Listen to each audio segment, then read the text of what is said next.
Hi, I am Yuki, and today I will be your storyteller. Make yourself comfortable and we'll get right on it. The mountain spirits reside in the mountain, the earth spirits dwell on the land, and the river spirits live in the rivers. The people of Donghye call them motions.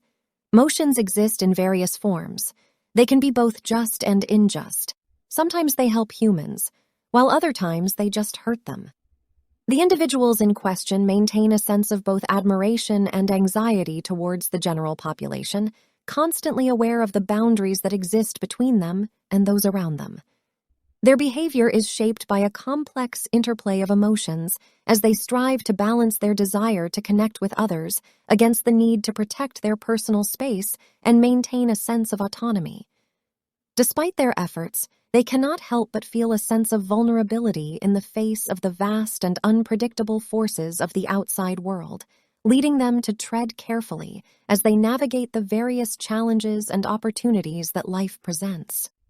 The scene changes to forest mountains. It seems something is running through the forest at a fast pace, crushing down whatever comes in its way. We suddenly heard the loud screeching of a boar.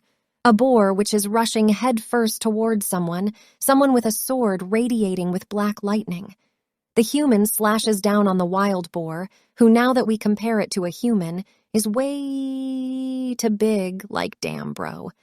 The boar is stubborn and does not back down even in the face of a sword slashing down towards it. The boar, with its fierce and sturdy appearance, stands its ground against any perceived threat. It is known for its stubborn and unyielding nature, refusing to back down even when faced with a sharp sword slashing towards it. Its unwavering determination and fearless attitude are admired by many, yet feared by those who underestimate its strength and ferocity. With its imposing presence and sharp tusks, the boar is a force to be reckoned with and commands respect in its natural habitat. The impact of both of them caused such a shock wave that the terrain within 10 meters of them went from a forest full of trees to barren, dirty, and dust. I beg of you, have mercy. The boar. Spare me. The boar. What did I ever do to deserve this? The boar. Hearing this, the human, who caused the boar to be in such a situation, points his sword at his head and replies saying that the boar had done nothing wrong, but rather that the human needed to borrow his power, telling him that you can blame his death on the human's selfishness. As the boar laid there barely conscious, let out one last screech of pain before slipping away into the abyss. Black lighting coming out of the wound in the boar's forehead, going to the human as if he is absorbing the lightning. I am still short by a few. The human.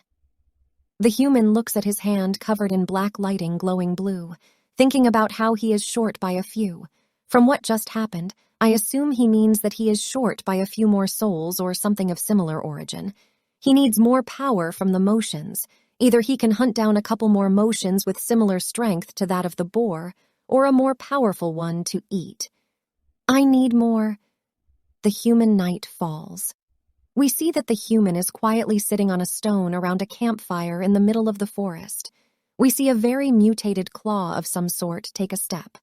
Quietly approaching the human, who we will call Motion Hunter from now on, the mutant behind the Motion Hunter looks quite pale. It asks the hunter to please spare him some food, saying that he has been starving for months. Begging and pleading nonstop, he suddenly switches how his tone from pleading to threatening. If the hunter cannot provide him with food, then he might as well give him his flesh. But as the mutant started to switch his tone, he was ready to draw his sword, shed some blood. Before the mutant even finishes his threat, he has already jumped from behind the bushes to ambush the Motion Hunter. Unfortunately for the mutant, the Motion Hunter had already drawn out his sword. The Motion Hunter just turned around and grabbed the mutant's head and smashed it to the ground, then goes for the forehead with his black sword.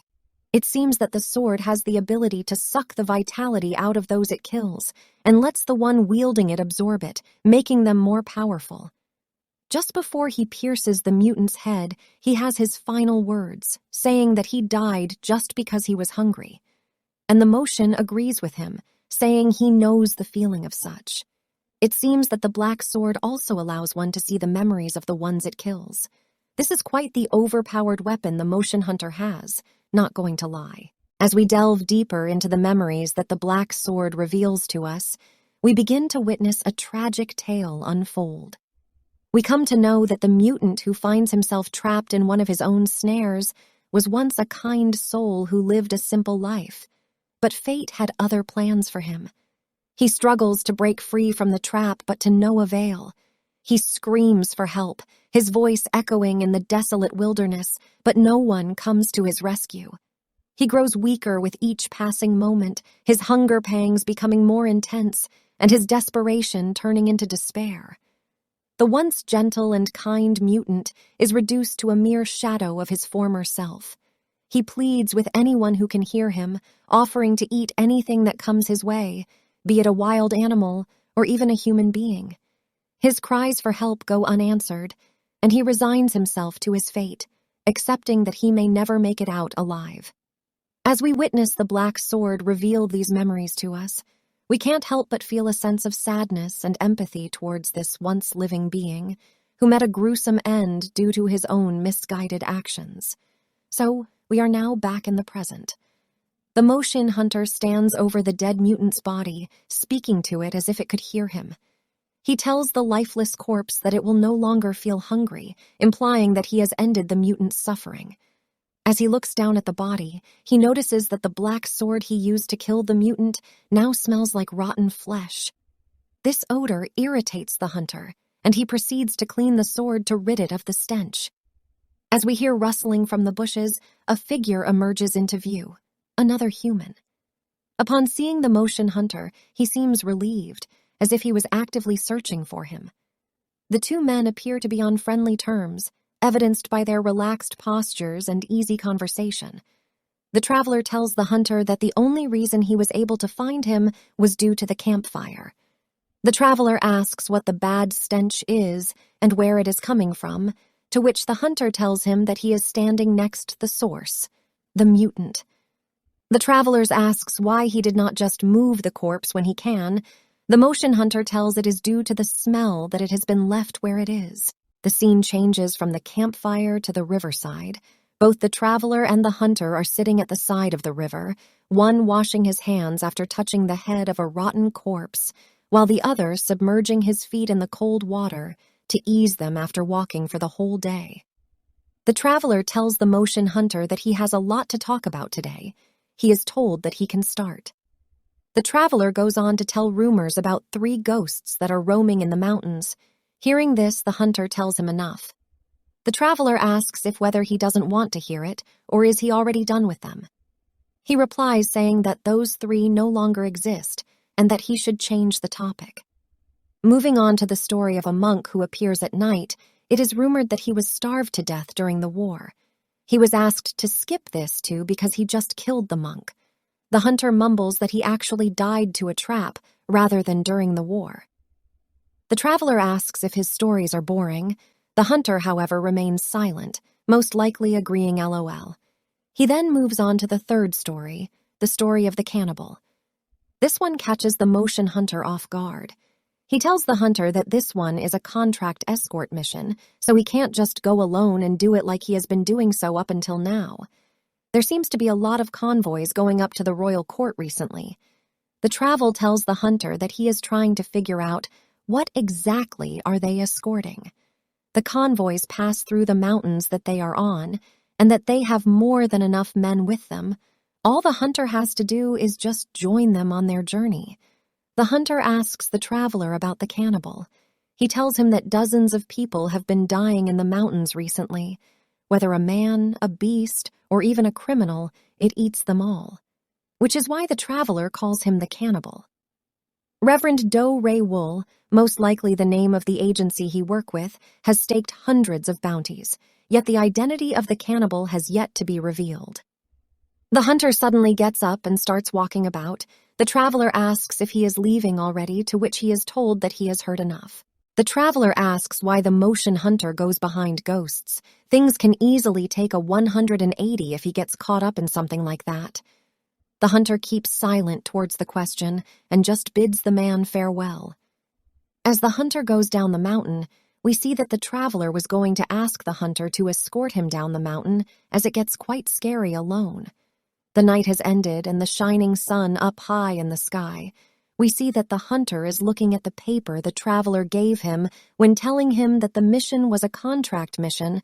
The hunter is currently looking for their meeting spot. It is said that the convoy's meeting point is somewhere in the middle near the second hillside of the Devours mountain, but the hunter thinks he might have missed it. As he is about to turn back around to look again if he missed it, he hears something from the direction he was going a moment ago. He turns back around and rushes towards the source. The Moshin hunter finds himself in a field of blood-filled corpses, some headless, some with no limbs and cuts on their chests. It seems this is the place he was looking for, and the dead people are who he was supposed to join. The hunter is talking to himself, saying that when hunting and searching for prey, 9 out of 10 times you don't catch anything. So he did not expect much this time either, especially to stumble upon such a scene. In the middle of all the bloody corpses is a single child and sword. The child with pale white hair, not even a single drop on blood on her, and a sword covered from handle to the tip with blood. The hunter tells himself that this time he has hit the jackpot.